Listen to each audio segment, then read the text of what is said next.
So the new Bose Sport Open earbuds are a very niche product specifically made for somebody who likes to work out but doesn't like wearing in-ear earbuds. And I get it, sometimes when you're working out with in-ear earbuds, they can collect sweat inside your ear canal, which doesn't feel the greatest. But like I said in their full review, the Bose Sport Open earbuds feel more like a beta product. And if you do decide to go with these earbuds, then you are going to have to put up with a lot of quirks. But for those curious, today we're going to directly compare Bose's new earbuds to the Powerbeats Pro, and we're also going to see where the Powerbeats Pro stand in 2021. Because even though the Powerbeats Pro are a decent pair of workout earbuds, their feature set is a little lacking for 2021 and their price. Now, when it comes to pricing, Bose's earbuds retail for $200, and since I feel these are still a beta product, at $200 these earbuds are pretty hard to justify. Whereas the Powerbeats Pro have a retail price of $250, and they can routinely be found on sale for $200 these days. Now at $200, I think these earbuds are okay, but like I said, I feel they are lacking some key features. Nonetheless, if you want to pick any of these earbuds up, they'll be linked down below. Now first let's talk about these earbuds cases, because they're both very different from your more mainstream options. Now both of these cases are way larger than your AirPods, AirPods Pros, Galaxy Buds Pros, or Galaxy Buds Plus's case. And both of these cases are larger than the Bose QC earbuds case. But since both of these earbuds are meant for working out, I don't think case size is as important. However, I do want to point out that Bose's case is significantly thinner than the Powerbeats Pro's case, so you might actually be able to cram this case into your pocket. However, one very important thing to point out about Bose's case is that this case is a dumb case. This case does not charge the earbuds or extend their combined battery life, and it doesn't have magnets in it to hold on to the earbuds, so the earbuds will effectively just flop out of their case. And in order to charge these earbuds, you gotta use a separate charging base. And also from a quality of life standpoint, these earbuds don't automatically power on when you take them out of their case. You gotta manually power them on by pressing the button on the right earbud. And also, when you put these earbuds back into their case, you gotta manually power them off as well. Or else if you put them into your case, they're just going to keep playing. I don't know, I just feel that Bose really skipped out on this case. I think Bose should have at least had magnets in this case to, number one, hold on to the earbuds when you put them into the case. But then also with the magnets, it'll be a way to tell these earbuds, hey, it's time to wake up when you take them out, and also, hey, it's time to go to sleep when you put them back in. Whereas the Powerbeats Pro's case will power the earbuds on and off when you take them out and put them back in, and the case itself charges the earbuds. Pretty basic stuff for 2021. But one major feature that is missing on this case is that this huge case doesn't have wireless charging. Now, I do think that's a pretty big deal in 2021 because there are plenty of other earbuds out there with significantly smaller cases that have wireless charging. But one major problem that I do gotta point out about this case is that, at least for me, it's been a very common issue where if I put my earbuds inside the case, they don't always power off, so they'll stay connected to my phone. So either when I come back to these earbuds maybe the next day, the earbuds, or at least one of them, will be severely drained or dead. Now, I've gotten these earbuds replaced and the case replaced, and these are actually my third Powerbeats Pro, and they've all suffered from this issue. So I do think that's something to keep in mind concerning the longevity of the Powerbeats Pro. Now, when it comes to battery life, since Bose's case doesn't actually charge the earbuds, you're solely reliant on the batteries found on the earbuds themselves. Now, Bose claims that these earbuds have an advertised battery life of 8 hours, which is okay.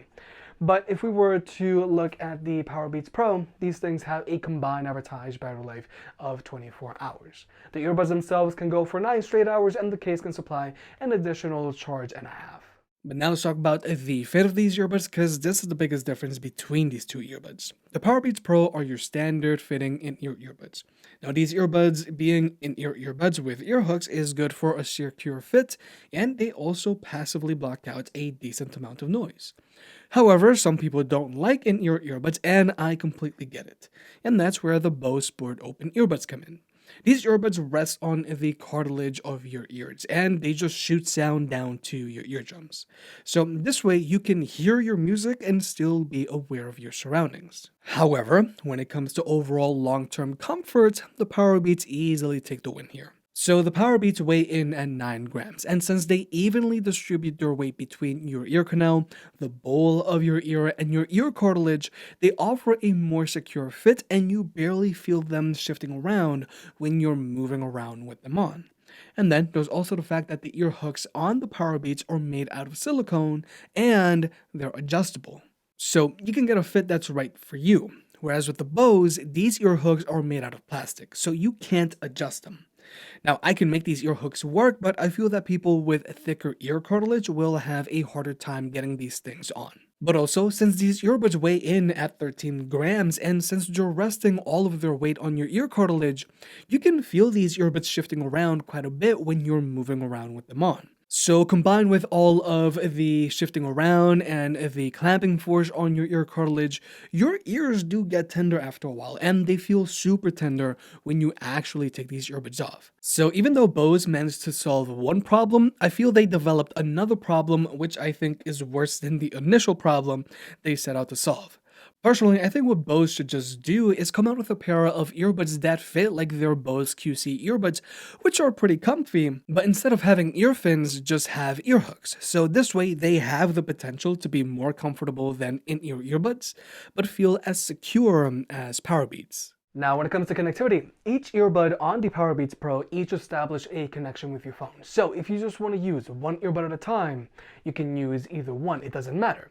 And this is going to work whether you're using an iPhone or an Android device. And for 2021, this is the type of connection setup that we want to see from premium brands. Whereas Bose's earbuds are still using a Hero and Sidekick setup. So if you just want to use one earbud at a time, you gotta use the correct earbud. In this case, the right earbud, the Hero earbud. Now, like I've mentioned in past videos, earbuds that are still using a Hero and Sidekick setup, especially now in 2021, do feel rather last gen. Now, there are some other earbuds out there that justify their use of a Hero and Sidekick setup, like the Jabra Elite 85Ts, but for the most part, we want to see premium brands use a connection setup where each earbud establishes a connection with your phone. But from a performance standpoint, both of these earbuds have zero latency across the board when watching movies or videos on your phone, whether you're using an iPhone or an Android device, which is always great. And when it comes to audio codecs, both of these earbuds are strictly using SBC and AAC. But now let's talk about listening to music with these earbuds. Since the Powerbeats Pro are in-ear earbuds, these things are going to passively block out a decent amount of noise. And when it comes to sound, the Powerbeats Pro deliver a dynamic listening experience with strong vocals and punchy bass. Overall, these earbuds get the job more than done. But then there's Bose's earbuds. These things only sound good enough to distract you while you're working out. They sound a little shallow, their bass is flat, and the main focus here are the vocals. And unfortunately, Bose's app doesn't allow you to change their EQ. But more importantly, since these earbuds don't actually go into your ear canals, they don't block out any ambient noise. So if you're considering getting these to work out with while at your gym, then just keep in mind whatever music your gym is playing, it's going to overpower your music. Or if you're in a quieter environment, then everybody's going to be able to hear exactly what you're listening to. But like I said in the full review, I feel Bose's earbuds would be a good option for someone who likes to work out outside, like let's say joggers, hikers, or cyclists, but also don't like wearing in-ear earbuds. Because if in-ear earbuds weren't an issue, there are plenty of earbuds out there that have a decent sounding ambient mode that allow you to listen to your music with good sound quality, but also still be fully aware of your surroundings. But this now leads us to another major feature that's missing on the Powerbeats Pro, and that's these things don't have an ambient mode. Now, I was hoping that these things would eventually get a software update giving them a transparency mode, just like how the AirPods Pros have, but it never came. So definitely for the Powerbeats Pro 2, these earbuds need to have a transparency mode, and I also wouldn't be surprised if Apple also threw in active noise cancellation. However, one thing that I will admit that Apple got right with the Powerbeats Pro are their media controls. With either earbud, you can skip through your music and still be able to adjust your volume using the physical buttons on these earbuds.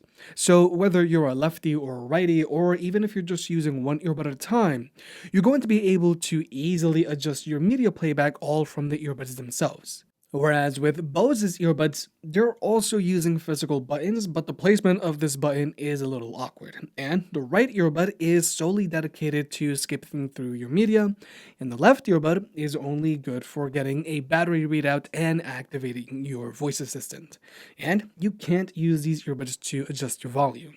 But with all that being said, even though I think it's cool and all that Bose is experimenting with new product ideas, the new Bose Sport Open earbuds feel very much like a beta product, and it's very hard to justify their $200 price tag.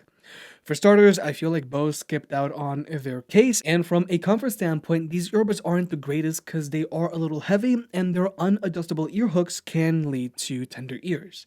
And then there's their use of a Hero and Sidekick setup and the use of an external charging cradle that just makes it feel like these things are straight out of 2018, when the truly wireless earbuds craze was just starting and companies were just putting out anything. But then there are the Powerbeats Pro. Overall, these things are decent. They have decent battery life and they fit very well and secure. But for 2021, the Powerbeats Pro are starting to fall behind.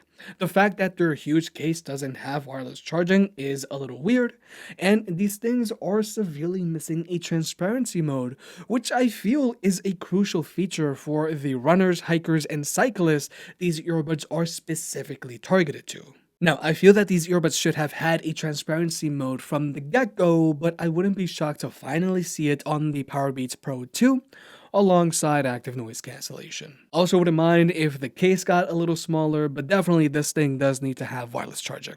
If you made it this far, I guess you enjoyed the video, so hit that like button and get subscribed. It helps out more than you realize. If you want to pick any other products up mentioned in this video, those will be linked in the description down below, and you can also support the channel by checking out the merch store. But other than that, I'll catch you next time.